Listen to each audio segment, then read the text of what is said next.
Hello അമ്മാമ്മ. ആ ഷീജമോളെ നീയായിരുന്നോ? ഞാൻ വിചാരിച്ച ഗിരിജയായിരിക്കുന്നു.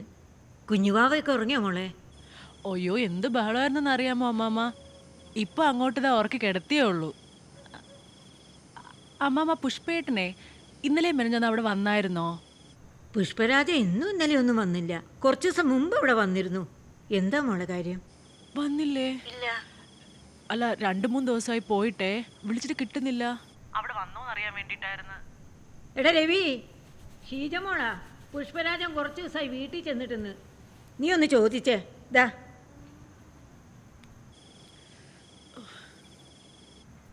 എന്താ മോളെ പുഷ്പരാജൻ എന്തോ പറ്റി? ഒന്നും പറ്റിയില്ല. പുഷ്പേട്ട അവിടെ വന്നോന്ന് അറിയാൻ വേണ്ടിട്ടായിരുന്നേ. ഇവിടെ വന്നില്ല. അവനിവിടെ വരുന്ന പതിവൊന്നും ഉള്ളതല്ലോ. വന്നില്ലേ? അവൻ എവിടെ പോയതാന്നാ പറഞ്ഞേ? കൂട്ടുകാരന്റെ അച്ഛനെ കിണറ്റിൽ വേണമെന്ന് പറഞ്ഞിട്ട് വെള്ളിയാഴ്ച രാത്രി പോയതാ, പിന്നെ വന്നില്ല. വെള്ളിയാഴ്ച രാത്രി കൂട്ടുകാരൻ്റെ അച്ഛൻ കിണറ്റി വീണെന്ന്. കിണറ്റി വീണവരെ രക്ഷിക്കാൻ ഇവനാര്? ഫയർഫോഴ്സിലെ ഉദ്യോഗസ്ഥനോ? ഒരു തൊട്ട് വെള്ളം കോരാൻ അറിയാത്തവനാ. കിണറ്റിച്ചാടിയവരെ രക്ഷിക്കാൻ പോയേക്കണം. അവൻ വല്ലതും എവിടെയെങ്കിലും കൂട്ടുകാരുടെ കൂടെ കുടിച്ചു കൂത്താടി നടക്കുകയായിരിക്കും. അവൻ ഒരു കിണറ്റിലും വീണിട്ടില്ല, തോട്ടിലും വീണിട്ടില്ല. എന്റെ അടുത്ത് ഇതുവരെ പുഷ്പേട്ടൻ കള്ളം പറഞ്ഞിട്ടില്ല. അച്ഛ എന്തെങ്കിലും അപകടം വരുമ്പോഴല്ലേ കൂട്ടുകാരെ സഹായിക്കേണ്ടത്. കൂട്ടുകാരെന്ന് വെച്ചാൽ പുഷ്പേട്ടന്റെ ജീവനാണ്. തിരിച്ചു അങ്ങനെ തന്നെയാണ്. നീയാണ് അവൻ എല്ലാത്തിനും വളം വെച്ച് കൊടുക്കുന്നത്. ഈ ബന്ധം ശരിയാവൂല്ലെന്ന് അന്നേ ഞാൻ പറഞ്ഞതാണ്. ആര് കേൾക്കാൻ? കഴിഞ്ഞ ആഴ്ച രാത്രി 10-10 ആയപ്പം വെള്ളം അടിച്ച 4 കാലേ പോയെന്ന് എന്നോട് കുറെ പേര് പറഞ്ഞു. എനിക്കാണെ കേട്ടിട്ട് തൊലി ഉരിഞ്ഞു പോയി. അച്ഛൻ ഈ ബന്ധത്തിന് ഇപ്പോഴും ഒന്നും പറ്റിയിട്ടില്ല. നിനക്കൊന്നും മനസ്സിലാവൂല. കുറെ ദിവസമായി അച്ഛൻ പുഷ്പേട്ടനെ കുത്തി സംസാരിക്കുന്നത്. പിന്നെ പുഷ്പേട്ടൻ കുടിക്കുന്ന കാര്യം അതെനിക്ക് നേരത്തെ അറിയായിരുന്നു. ഇനി ഞാൻ ഫോൺ വിളിക്കുന്നതാണ് അച്ഛന്റെ പ്രശ്നം എന്നുണ്ടെങ്കിൽ ഞാൻ ഇനി ഫോൺ വിളിക്കണില്ല. ഡി മോളെ ഷീജെ, നീ ഉണ്ടല്ലോ. ഹലോ.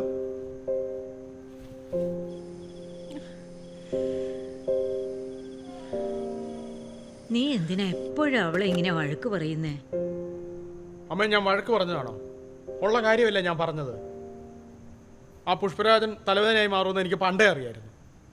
എന്തായാലും ശരിയായില്ല. ഒരു വിഷമം പറയാൻ വിളിച്ച ഇങ്ങനെയാണോ പറയുന്നേ? നിന്നോടല്ലാതെ വേറെ ആരോടാ അവള് സങ്കടം പറയേണ്ടത്? അമ്മേ അത്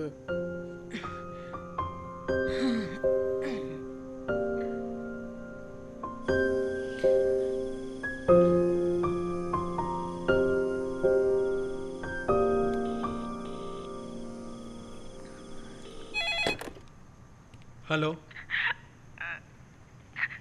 മോളെ. ഹലോ അച്ഛ. അച്ഛ ക്ഷമിക്കച്ച, ഞാൻ അറിയാതെ പറഞ്ഞു പോയതാണ് അച്ഛ. സോറി അച്ഛ, പ്ലീസ് അച്ഛ.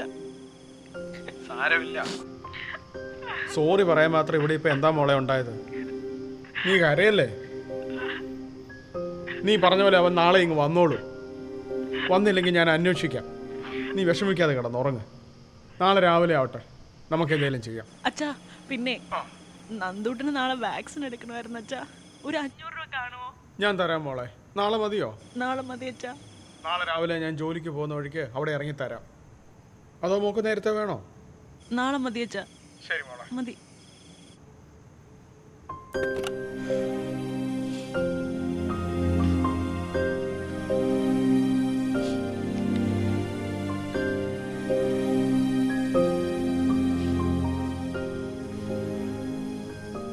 നിങ്ങൾ വിചാരിക്കണമെന്നല്ലോ ഡോക്ടറെ, ഇത് ഭയങ്കര ബുദ്ധിമുട്ടുള്ള കേസാണ്. എന്താണ് ബുദ്ധിമുട്ട്? ബുദ്ധിമുട്ടെന്ന് തോന്നുന്നു. എവരെയൊക്കെ കൊണ്ട് എനിക്കാണ് സാറേ ബുദ്ധിമുട്ട്. ഒരു ലോജിക്കില്ലാത്ത കുറേ മനുഷ്യർ. മനസ്സിലായി. പേരെന്താ? പേര് ലക്ഷ്മണൻ. പേര് രാമാനുജൻ. ഞാൻ പിന്നെ എന്താ രാമൻ്റെ അളിയൻ്റെ പേരാ പറഞ്ഞത്. രാമാനുജൻ അതായത് ലക്ഷ്മണൻ. അതിലെന്തെങ്കിലും തെറ്റുണ്ടോ സാറേ? തെറ്റുണ്ടെന്ന് പറഞ്ഞില്ലല്ലോ രാമാനുജ. രാമാനുജന്റെ ബുദ്ധിമുട്ട് എന്താ പറയൂ. ബുദ്ധിമുട്ട് ഡോക്ടറെ, എനിക്ക് ഇവരെ കൂടെ ജീവിക്കാൻ നല്ല ബുദ്ധിമുട്ടുണ്ട്. എനിക്ക് നല്ല ബുദ്ധിമുട്ടുണ്ട്. ഒരു ലോജിക്കില്ലാത്ത ഫാമിലിയാണ് എൻ്റെ ഫാമിലി. ഇവരെ കൂടെ എങ്ങനെ ജീവിക്കും? ഇതെൻ്റെ അച്ഛൻ. ലോജിക്ക് എന്തെന്ന് പോലും അറിഞ്ഞൂടാ. ഇതിൻ്റെ അപ്പുറമാണ് പുള്ളിക്കാരൻ്റെ അച്ഛൻ. അപ്പൊ അച്ഛനിട്ട പേരെന്തരാണെന്ന് അറിയാമോ? ഇല്ല, പറയൂ. ത്രിവിക്രമൻ. ഇത് ത്രിവിക്രമൻ. 1 വിക്രമനും 2 വിക്രമനും എവിടെയാണെന്ന് ഞാൻ വീട് ഫുള്ള് അരിച്ചു പറയി. ഞാൻ കണ്ടില്ല ഒരുത്തൻ. ഓ ശരി ശരി, മനസ്സിലായി. രാമാനുജന് ഇപ്പൊ എത്ര വയസ്സായി? എൻ്റെ മനസ്സിൻ്റെ ആണോ ശരീരത്തിൻ്റെ ആണോ? രണ്ടും പറഞ്ഞോ. മനസ്സിന് 15, ശരീരത്തിന് 20. എത്ര വയസ്സായി? 24. റോങ്. അത് റോങ് ആണ്. ഒരു മനുഷ്യൻ ഉറങ്ങാൻ കിടക്കുമ്പോൾ ഉള്ള സമയം കൂട്ടാൻ പാടില്ല. ഉറക്കമെന്ന് പറയണത് മരണതുല്യമായ സമയമാണ്. ആ സമയത്ത് നമ്മൾ എന്ത് ചെയ്യണം? ചുമ്മാ ഇരുന്ന കാര്യം പറയട്ടെ. ആ സമയം കൂട്ടാൻ പാടില്ല.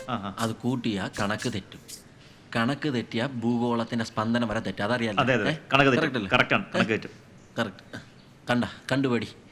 ഡോക്ടറിന് കാര്യം മനസ്സിലായി. ഞാനൊരു 5 മിനിറ്റ് സംസാരിച്ചേ ഉള്ളൂ. നിങ്ങളിങ്ങനെ നാടാ. ഇനി കുറച്ച് നേരം രാമാനുജൻ സംസാരിക്കാതിരിക്കണം. അച്ഛൻ സംസാരിക്കട്ടെ. ഉറക്കം എങ്ങനെയൊക്കെ ഉണ്ട്? ഡോക്ടറെ ഉറക്കം കുറവാണ്, മാത്രമല്ല ഭയങ്കര സംസാരവും. ആശാനെ അച്ഛൻ്റെ അടുത്തൊന്ന് പറ ആശാനെ, ആ ലോജിക്കിന്റെ കാര്യം ഒന്ന് ക്ലിയർ ചെയ്യേ. ഞാൻ പറഞ്ഞറിയ എൻ്റെ തൊണ്ടയിലെ വെള്ളം മാറ്റി. രാമാനുജന്റെ ഫയൽ ഓപ്പൺ ആ ആണല്ലോ. സാർ.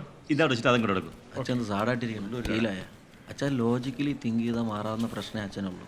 അച്ഛൻ വിഷമിക്കണ്ട, അച്ഛൻ്റെ എല്ലാ അസുഖവും മാറും. ഈ ഡോക്ടർ ആൾ മിടുക്കനാവും. ഹലോ ഹലോ, എന്താ മോളെ? അച്ഛാ, ഞാൻ മോനെയും കൊണ്ട് വാക്സിൻ എടുക്കാൻ പോയിരുന്നു അച്ഛാ. അവിടെ ഭയങ്കര തിരക്കായിരുന്നു, അതാ അപ്പൊ വിളിക്കാൻ പറ്റാത്തതേ. മോളെ, പിന്നെ നീ നമ്മുടെ രാജീവനെ അറിയോ? നമ്മുടെ സുശീലും മാമയുടെ മോൻ. അവന്റെ അളിയും പോലീസിലാ. ഞാൻ പുഷ്പരാജന്റെ കാര്യം അവനോടൊന്ന് അന്വേഷിക്കാൻ പറഞ്ഞിട്ടുണ്ട്. നീ പേടിക്കണ്ട, അവര് കണ്ടുപിടിച്ചോളൂ. അച്ഛാ, പുഷ്പേട്ടൻ വന്നച്ചാ. ഞാൻ അത് പറയാൻ വേണ്ടിട്ടാണ് വിളിച്ചത്. എപ്പോ വന്നു? രാവിലെ വന്ന്. ഞാൻ പറഞ്ഞില്ലേ ഇന്ന് വരുമെന്ന്. ഇവൻ എവിടെ പോയിരുന്നു?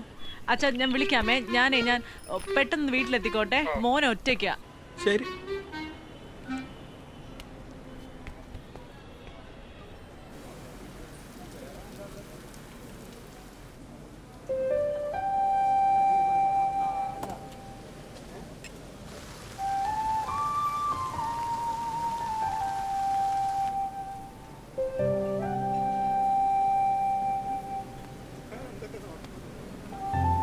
അംബുലൻസ്.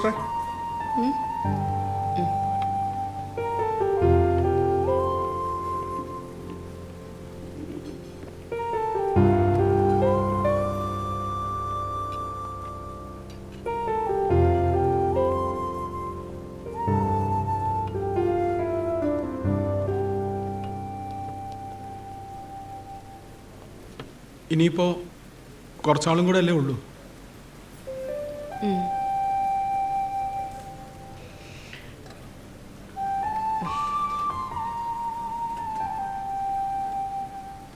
സിസ്റ്റർ വേറെ ജോലി നോക്കാൻ തുടങ്ങിയോ? നോക്കണം.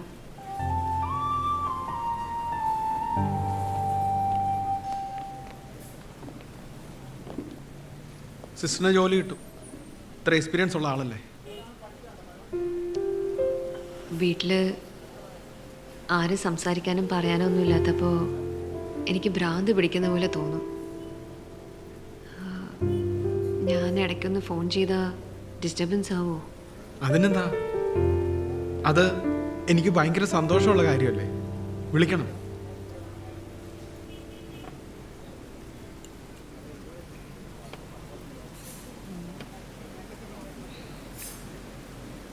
രാജി സിസ്റ്ററിൻ്റെ ഡ്യൂട്ടി ടൈം കഴിയാറായി.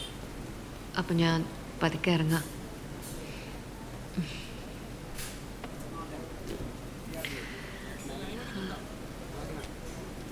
ഞാൻ 2 ദിവസമായിട്ടൊരു സാധനം തരാൻ വേണ്ടി വെയിറ്റ് ചെയ്യായിരുന്നു. എന്താ?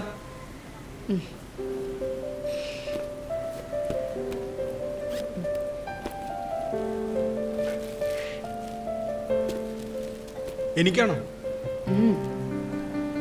തുറന്നു നോക്ക്.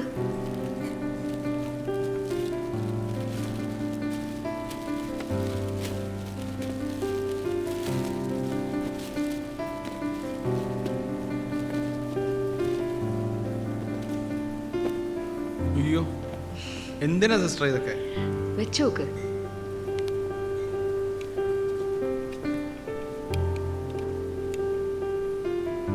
കൊള്ളാമോ?